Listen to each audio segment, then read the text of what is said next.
আপনারা জানেন দেশের যে বিদ্যমান আইন শৃঙ্খলা পরিস্থিতি সম্বন্ধে আমরা পূর্ণ সজাগ এবং সচেতন। আপনারা জানেন যে আওয়ামী দোসররা তারা দেশকে অস্থিতিশীল করার জন্য সব ধরনের চেষ্টা করতেছে। যেহেতু তারা প্রচুর টাকা দেশ থেকে স্থানান্তর করেছে, ওই টাকা তারা এখন ব্যবহার করতেছে। এই টাকা ব্যবহার করে দেশকে একটা অস্থিতিশীল পরিস্থিতি করার চেষ্টা করতেছে। আমরা এইটা কোনো অবস্থায় করতে দিব না। আমরা যেভাবে হোক এটা প্রতিহত করব। দিনে রাত্রে যেখানে আমাদের বাহিনীর প্রয়োজন হবে তারা সেখানে যাবে এবং এটাকে প্রতিহত করবে। আপনারা জানেন, আমি আপনাদের সামনে দায়িত্বহীনভাবে বলতে চাচ্ছি, আমি এই আওয়ামী যারা এই কাজগুলি করতেছে তাদের আমি ঘুম হারাম করে দিব এবং তারা কোথাও কোনো স্থান পাবে না। দিনে রাতে যে জায়গায় হোক না কেন তাদের কোথাও কোনো স্থান হবে না। আর একটা আমি আপনাদের কাছে দায়িত্বহীনভাবে বলতেছি যে আমার বাহিনীকে আমি ইনস্ট্রাকশন দিয়েছি, তারা তাদের টহল কার্যক্রম আরও বৃদ্ধি করবে। আগামীকাল থেকে যেন কোথাও কোনো কিছু না ঘটে এই জন্য তারা ব্যবস্থা নেবে। এবং এই আমি বাহিনীর সবাইকে আমি এই ইনস্ট্রাকশন দিয়েছি এবং তারা এইটা ভালোভাবে কার্যকর করবে। এবং তারা যদি ভালোভাবে কার্যকর করতে না পারে তবে তাদের বিরুদ্ধে আমি একটা অ্যাকশন নিব। তা আপনারা দেশবাসীকে আশ্বস্ত করবেন, আইন শৃঙ্খলা পরিস্থিতি দিনে দিনে আরও উন্নতি হবে এবং এটা অবনতি হওয়ার কোনো সম্ভাবনা নাই। এবং দেশকে যারা অস্থিতিশীল করার চেষ্টা করতেছে তাদের কোনো অবস্থায় আমরা ছাড় দিব না। এই আওয়ামী দোসরদের আমরা কোনো অবস্থায় ছাড় দিব না। তাদের কাছে প্রচুর টাকা আছে, এই টাকা তারা বিভিন্ন জনের মধ্যে বিভিন্নভাবে ছড়াচ্ছে এবং দেশে একটা অস্থিতিশীল পরিস্থিতি চেষ্টা করতেছে, কিন্তু তারা কোনো অবস্থায় সাকসেস হবে না। এবং আমরা যেভাবে হোক আইন শৃঙ্খলা পরিস্থিতি দিনে দিনে উন্নতি করতে থাকবো। এবং এই যে ডেভিল হান্টের মাধ্যমে আমাদের কার্যক্রম অব্যাহত থাকবে এবং এই সন্ত্রাসীরা কোথাও কোনো জায়গায় ঘুমাতে যেন না পারে বা বসতে যেন না পারে, দাঁড়াতে যেন না পারে, এই ব্যবস্থা আমরা করব। মাননীয় উপদেষ্টা, আজকেও দুটি ছিনতাইয়ের ঘটনা ঘটেছে এবং একজনকে একেবারে ওপেন ভাবে 4টি গুলি করে তার থেকে 160। আপনি সে আওয়ামী দোসরদেরই দেখছেন না অন্য কেউ এই সুযোগটি নিয়ে এই কাজটি করছে, কি মনে করছেন? যে এলাকাটা হলো বনশ্রী এলাকা, যে এই ঘটনাটা ঘটছে এটা আমার নজরে আছে। এখানে ওই জায়গায় যে আমার আইন শৃঙ্খলা বাহিনীর যারা লোক আছে, আমি তাদেরও যদি কোনো গাফিলতি থাকে আমি তাদেরও আইনের আওতায় আনবো। এই মুহূর্তে 2টি ডিবি টিম মতিঝিল বিভাগ কাজ করতেছে স্যার। এখন আপনার পদত্যাগ দাবি করা হয়েছে কিছু সময় আগে। ঢাকা বিশ্ববিদ্যালয় এলাকায় শিক্ষার্থীরা বিক্ষোভ মিছিল করেছেন, সমাবেশ করেছেন, তারা আগামীকাল দুপুর পর্যন্ত সময় বেঁধে দিয়েছেন আপনার পদত্যাগের জন্য। এই বিষয়টি কি আপনার নজরে এসছে? এই আমার এই পদত্যাগের ব্যাপারে আজকে তো প্রথম না, মানে তারা আমার যেই কারণে পদত্যাগ করতে বলে ওই কারণগুলি যদি আমি উন্নতি করে দিতে পারি তো আর কোনো পদত্যাগের প্রশ্ন না। তারা চাচ্ছে আইন শৃঙ্খলা পরিস্থিতি উন্নতি। আমি আইন শৃঙ্খলা পরিস্থিতি যেন উন্নতি হয় আমি এই ব্যবস্থা করতেছি এবং এই আইন শৃঙ্খলা পরিস্থিতি আগের থেকে অনেক উন্নতি হয়েছে এবং এটা আরও উন্নতি হতে থাকবে।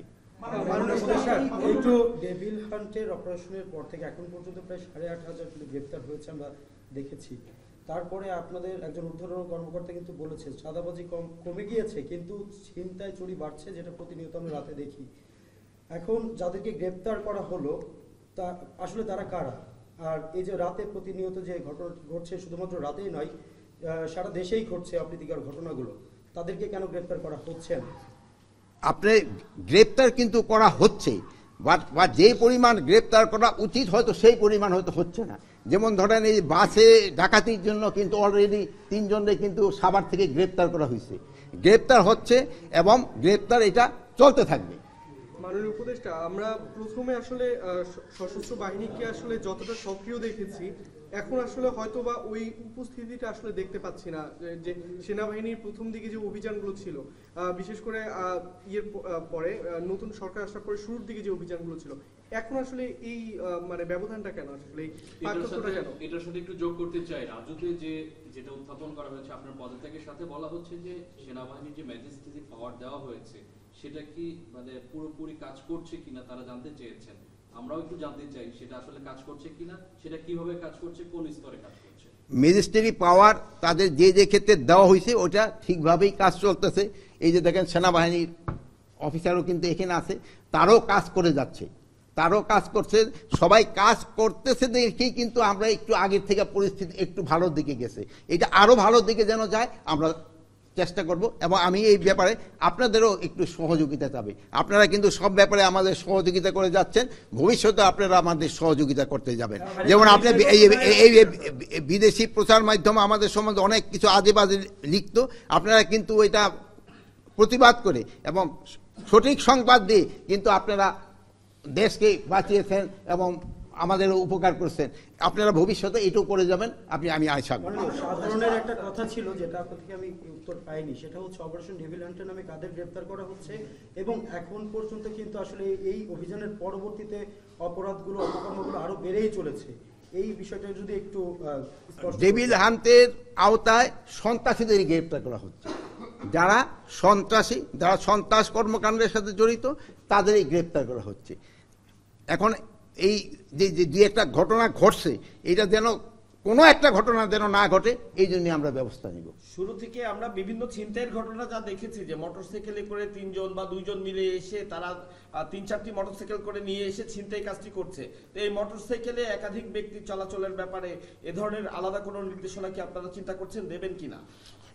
এই ব্যাপারে মোটরসাইকেলে যেন হেলমেট পরা অবস্থায় ছাড়া কেউ যেন না চড়ে, এবং 2 জনের বেশি যেন না চড়ে, এটার জন্য তো আমি অলরেডি ইনস্ট্রাকশন দেওয়া হয়েছে, এবং এটা যেন কার্যকারী হয়। ফারুক, এটা তোমরা দেখবা যেন কোনো অবস্থায় এটা যেন কোনো না বর্তায়। মাননীয় উপদেষ্টা, শুধু ছিনতাই নয়, শিক্ষার্থীরা, বিশেষ করে নারী শিক্ষার্থীরা বলছে যে স্বরাষ্ট্র উপদেষ্টা এবং আইন উপদেষ্টা যখন দায়িত্ব নেয়, সবার আগে তাদের নারীদের নিরাপত্তার কথা চিন্তা করা উচিত ছিল।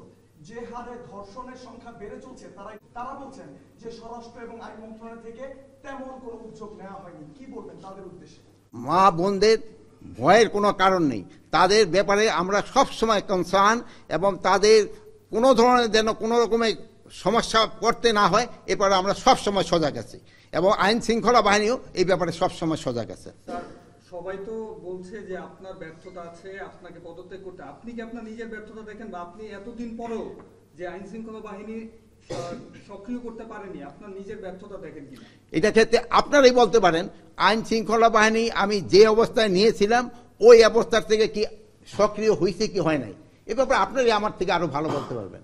আমি কি অবস্থায় আইন শৃঙ্খলা বাহিনী ঢুকতে নিয়েছিলাম এটা জানেন। যে সময় আমি ঢুকতে পারিনি আইন শৃঙ্খলা বাহিনীর কাছে, আপনার পুলিশের অবস্থা কি ছিল, আনসারের অবস্থা কি ছিল, ওই অবস্থার থেকে কি উন্নতি হয়েছে কি হয়েছে না, এই ব্যাপারে আমি আপনাদের উপরে এই বিচার ছেড়ে দিলাম। আর আমি এখন আবার বলতেছি, আমি আপনাদের নিয়ে, জনগণকে নিয়ে যেভাবে হোক আইন শৃঙ্খলার পরিস্থিতি উন্নতি হইতেই হবে, এবং আল্লাহ দিলে আমরা করতে পারবো। আপনারা ভালো থাকেন, দোয়া করি। শুধু ডেভিল হান্টের মধ্যে সীমাবদ্ধ থাকবে, নাকি চোর ছিনতাইকারীদের জন্য নতুন কোনো হান্ট আপনারা করবেন কিনা? চোর সন্ত্রাসী এদের জন্য সব সময় এই ডেভিল হান্ট থাক বা যাই থাক না কেন, তাদের জন্য কঠোর ব্যবস্থা সব সময় নেওয়া হবে। সবসময় বলা হচ্ছে যে আসলে আপনারা যথেষ্ট চেষ্টা করছেন আর কি দেশের আইন শৃঙ্খলা বাহিনীকে আসলে ঠিক করার জন্য, কিন্তু প্রতিনিয়ত যে ঘটনাগুলো ঘটছে, হওয়া উচিত ছিল যে যারা এই খারাপ কাজগুলো করছে বা যারা ছিনতাই করছে তারা আসলে ভয় পাওয়ার কথা ছিল, কিন্তু তারা হচ্ছে প্রতিনিয়ত কিন্তু তারা সীমা লঙ্ঘন করে যাচ্ছে, প্রতিনিয়ত ঘটনা তীব্রতা বাড়ছে। তো আসলে কোথায় সমস্যাটা? আপনি নির্দেশ দিচ্ছেন কিন্তু সন্ত্রাসী দেখা যাচ্ছে যে ইনসিডেন্ট ঘটেই যাচ্ছে, তাহলে কাজটা আসলে মিসিংটা কোথায়, ল্যাকিংটা কোথায়? এটার সাথে আমি একটু বলি, আপনি ডেভিল হান্টের অপারেশন ঘোষণা করার পর থেকেই অপরাধের প্রবণতা বাড়তে আছে। তো সেই ক্ষেত্রে আপনারা গাফিলতি কোথায় দেখছেন বা গ্যাপটা কোথায় দেখছেন, এই বিষয়টা আপনারা কি দেখছেন? দিনের পর দিন এটা ছিনতাই বাড়ছে, যে ডাকাতি বাড়ছে, এই ডেভিল না আমি এখন আমরা বসবো কৌশল নির্ধারণ, এখন আবার বসতেছি। আপনারা দেখছেন যে আমি আইন শৃঙ্খলা বাহিনীর উদ্বোধন কর্মকর্তারা আমি ডেকেছি, এবং এই ব্যাপারে আমি এখন কিভাবে কি করা যায় এটা এখন আমরা নির্ধারণ করব, এবং আগামীকাল থেকে আপনারা দেখবেন একটা ডেফিনিট ইমপ্রুভমেন্ট। আপনারা ভালো থাকেন, দোয়া করি, আল্লাহ হাফেজ।